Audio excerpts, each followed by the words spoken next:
Plotinus was one of the most influential philosophers in antiquity after Plato and Aristotle. In his philosophy, there are three principles: the one, the intellect, and the soul. Historians of the 19th century invented the term Neoplatonism and applied it to Plotinus's philosophy. His metaphysical writings have inspired centuries of Islamic, Jewish, Christian, and Gnostic metaphysicians. The issue of happiness is one of Plotinus's greatest imprints on Western thought, as he was one of the first to introduce the idea that happiness is attainable only within consciousness. From all accounts, his personal and social life exhibited the highest moral and spiritual standards. He disliked talking about his own life, disapproved of meat, and refused medications containing animal substances. Plotinus's final words were, "Try to raise the divine in yourselves to the divine in the all." Long before his physical departure, the philosopher entrusted two of his closest disciples, Porphyry and Amelius, with the extensive task of collecting, revising, and compiling his writings. Thus, the Six Enneads was published to share Plotinus's precious insight with countless generations. It consists of 54 treatises varied in length, arranged in 6 sets of 9 Ennead in 3 volumes. The Enneads are sorted by levels of sophistication, starting with the first Ennead, which emphasizes ethical topics. Contented viewers, today we will continue with the virtue theme on our program, excerpts from the 6 Enneads by Plotinus, Vegetarian, Part 2 of 2, on Words of Wisdom. The following excerpts are selected from the second tractate of the first Ennead. The first Ennead, second tractate, on Virtue, Section 1. Since evil is here, haunting this world by necessary law, and it is the soul's design to escape from evil, we must escape hence. But what is this escape? In attaining likeness to God, we read, and this is explained as becoming just and holy, living by wisdom, the entire nature grounded in virtue. But does not likeness by way of virtue imply likeness to some being that is virtue? To what divine being, then, would our likeness be? In fact, virtue is one thing, the source of virtue quite another. The material house is not identical with the house conceived in the intellect and yet stands in its likeness. The material house has distribution and order, while the pure idea is not constituted by any such elements. Distribution, order, symmetry are not parts of an idea. So with us, it is from the Supreme that we derive order and distribution and harmony, which are virtues in this sphere. The existences there, having no need of harmony, order, or distribution, having nothing to do with virtue, and nonetheless, it is by our possession of virtue that we become like to them.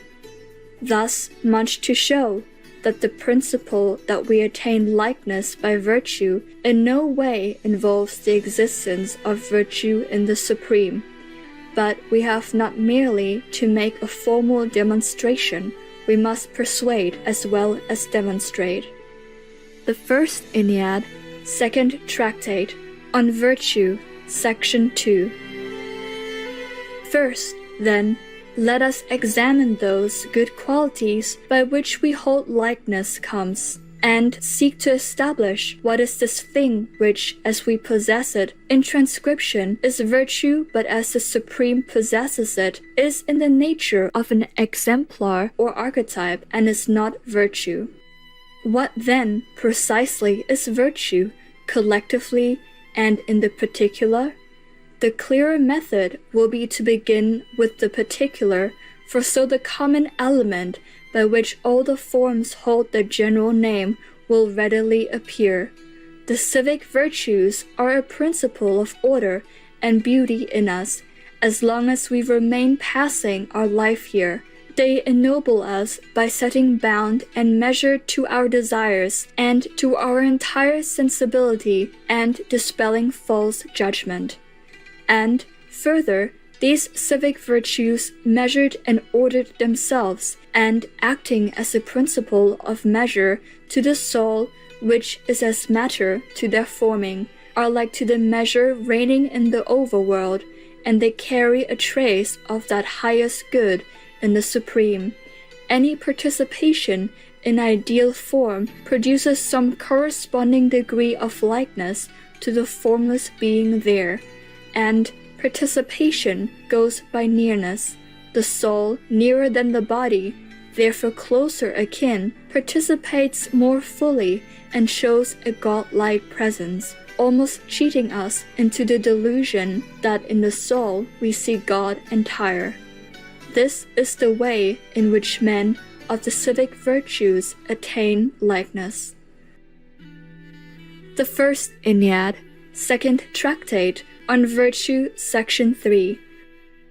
We come now to that other mode of likeness which, we read, is the fruit of the loftier virtues.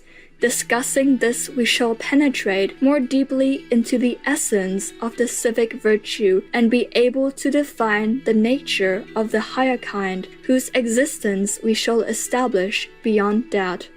To Plato, unmistakably, there are two distinct orders of virtue, and the civic does not suffice for likeness. Likeness to God, he says, is a flight from this world's ways and things. In dealing with the qualities of good citizenship, he does not use the simple term virtue, but adds the distinguishing word civic, and elsewhere he declares all the virtues without exception to be purifications.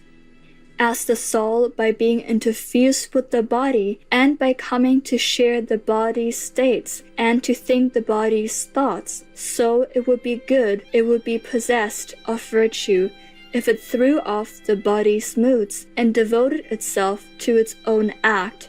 The state of intellection and wisdom never allowed the passions of the body to affect it. The virtue of sophrosony knew no fear at the parting from the body. The virtue of fortitude, and if reason and the intellectual principle ruled, in which state is righteousness. Such a disposition in the soul become thus intellective and immune to passion, it would not be wrong to call likeness to God, for the divine too is pure, and the divine act is such that likeness to it is wisdom. But would not this make virtue a state of the divine also? No, the divine has no states. The state is in the soul. The act of intellection in the soul is not the same as in the divine. Of things in the supreme, soul grasps some after a mode of its own, some not at all. Virtue, in the same way, is a thing of the soul. It does not belong to the intellectual principle or to the transcendence. The First Ennead, Second Tractate on Virtue, Section 7. The virtues in the soul run in a sequence correspondent to that existing in the overworld that is among the exemplars in the intellectual principle. In the supreme, intellection constitutes knowledge and wisdom. Self-concentration is sophrosony. Its proper act is its dutifulness. Its immateriality, by which it remains inviolate within itself, is the equivalent of fortitude. In the soul, the direction of vision towards the intellectual principle is wisdom and prudence, soul virtues not appropriate to the supreme, where thinker and thought are identical. All the other virtues have similar correspondences. And if the term of purification is the production of a pure being, then the purification of the soul must produce all the virtues. If any are lacking, then not one of them is perfect. The solution is in understanding the virtues and what each has to give. Thus, the man will learn to work with this or that as every several need demands. And as he reaches to loftier principles and other standards, these in turn will define his conduct. For example, restraint in its earlier form will no longer satisfy him. He will work for the final disengagement. He will live, no longer, the human life of the good man, such as civic virtue commands, but leaving this beneath him, will take up instead another life, that of the gods. For it is to the gods, not to the good, that our likeness must look. To model ourselves upon good men is to produce an image of an image. We have to fix our gaze above the image and attain likeness to the supreme exemplar. Nobody can possibly be so hungry that they need to take a life in order to feel satisfied. They don't, after all, take a human life, so why take the life of an animal? Both are conscious beings with the same determination to survive. It is habit and laziness, and nothing else. Morrissey, Vegan. Tentative viewers, we are grateful for your company today.